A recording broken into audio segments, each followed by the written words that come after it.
Good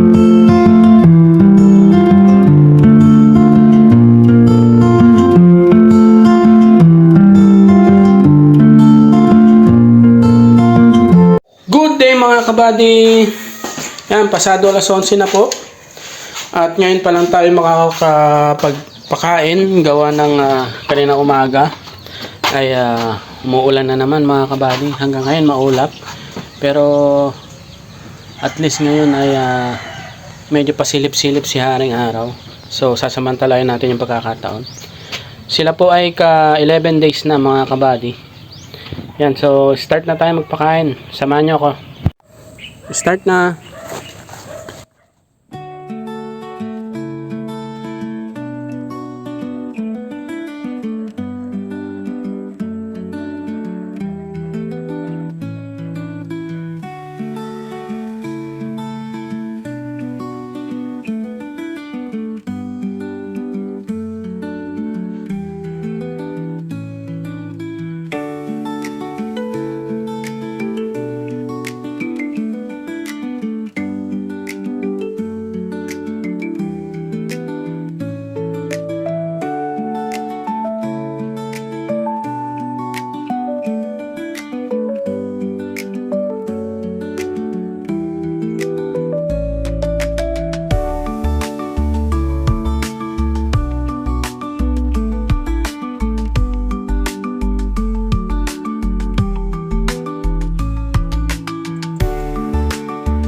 Yan, so mga kabady, mga 100 grams na lang to. At hindi ko napansin, pang isang kain na lang pala nila tong Fry Booster 1. So mamaya pupunta tayo sa bayan at ang bibilin na po natin ngayon ay ang Fry Booster 2. Yan, so ibang kwan na mga kabady, ibang feeds na. Kasi ang target ko dito ay pang 1 week lang naman talaga nila dapat. Ang kaso lang hindi tayo nakakapagpakompleto ng pagkain araw-araw. Kaya ang nangyari, na-adjust ng na-adjust. So umabot pa ng 11 days bago naubos. Yan. At ang bilis nila lumaki mga kabady. Grabe, 11 days pa lang to, pero almost half inch na sila. Yan. Iba rin talaga yung nagagawa ng quality na feeds mga kabady. Kapag quality yung pinapakain natin, ang bilis din talaga na lumaki ng ating mga alaga. Hindi lang sa isda mga kabady, kahit sa ibang hayop, kapag quality feeds ay maganda, mabilis din sila talaga lumaki. Yan o, dati diba hindi natin sila masyadong makita, pero ngayon tignan nyo, oh diba. Tapos yung laki nila dati parang kasing laki lang ng 2 botete ngayon, pero ngayon parang 3 botete na pinagtabi-tabi yung kanilang laki. Ang dami nila oh. Ito.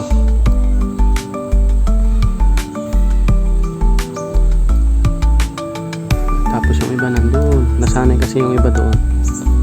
Tapos ito dito naman nasanay. Yung mga galing dyan sa may malapit sa may overflow, yan, dito sila nagpupuntahan sa gitna. Kaya dito rin tayo madalas magpakain. Yan, so papaubos ko na lang to mga kabady. Then pupunta na rin kami sa bayan para makabili, para maka-uwi din kaagad.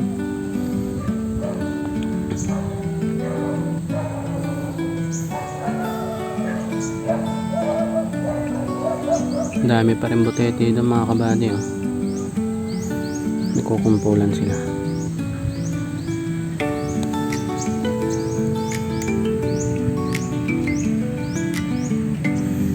Yan, dami nila, oh. Nagugutom sila kasi nga hindi tayo nakakapagpakumpleto ng pakain kasi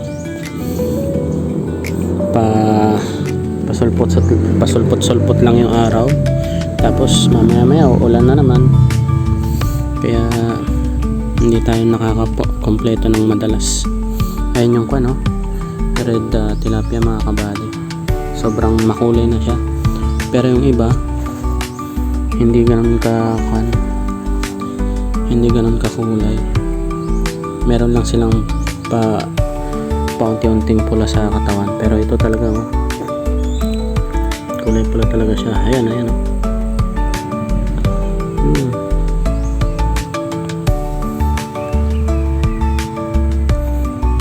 Tapos black yung ulo niya.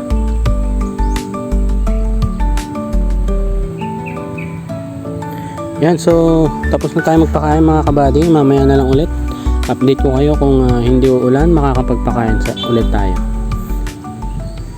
mga kabady.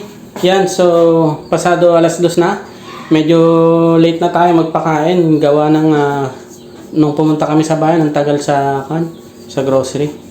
So nakabili na kami ng pagkain ng ating mga tilapia. Ito na yung Fry Booster 2. Pakita ko sa inyo mga kabady. Yan, so bali kung mababasa nyo yan, Fry Booster 2. Halos parehas lang naman sila ng 1, 2, tsaka 3. Yan, ganyan lang siya. Pino. So yan na yung ipapakain natin sa kanila ngayon. So after 1 week ulit, tsaka tayo magpapalit. Ipa-Fry Booster 3 na natin sila. Yan. So disclaimer lang, hindi po tayo expert. Bali ganun lang din yung ginawa ko last time, so naging effective naman, so tinutuloy-tuloy ko mga kabady. Yan, so mag-start na tayo magpakain mga kabady.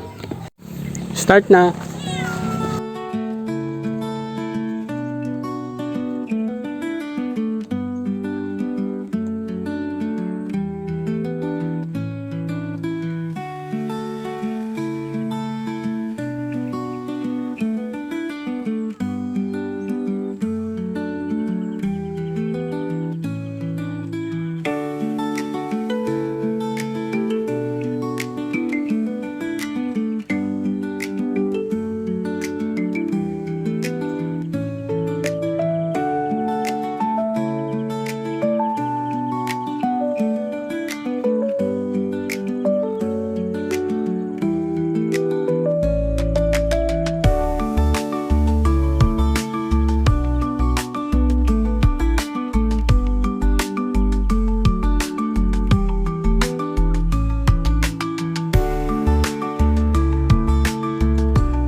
Yan mga kabady, naibigay na natin yung 200 grams. Yan, so more than 100 grams na lang to.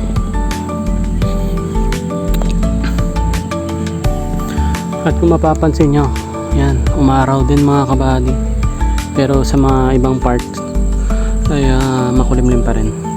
Pero kanina sa bayan ang init, maaraw dun.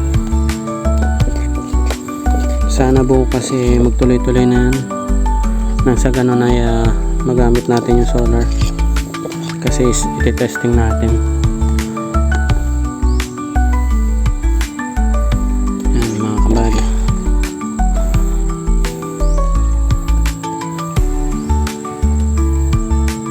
Kumukulimlim na.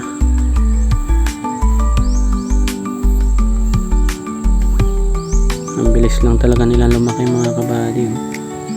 Parang kailan na.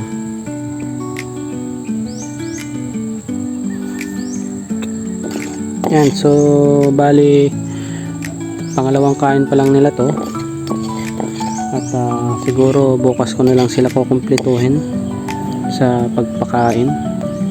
Medyo ginahol sa oras ngayon, na late kami.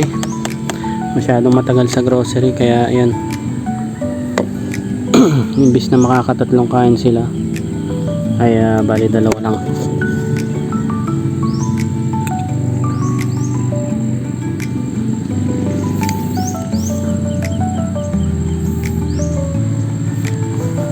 Yung iba nandun. Ayun, marami na sila dun, oh.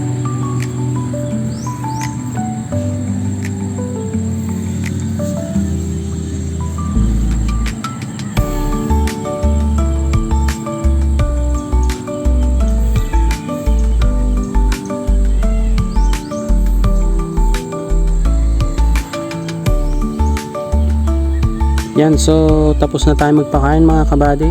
Hindi ko na muna papahabain. Bukas na lang ulit. Bye bye!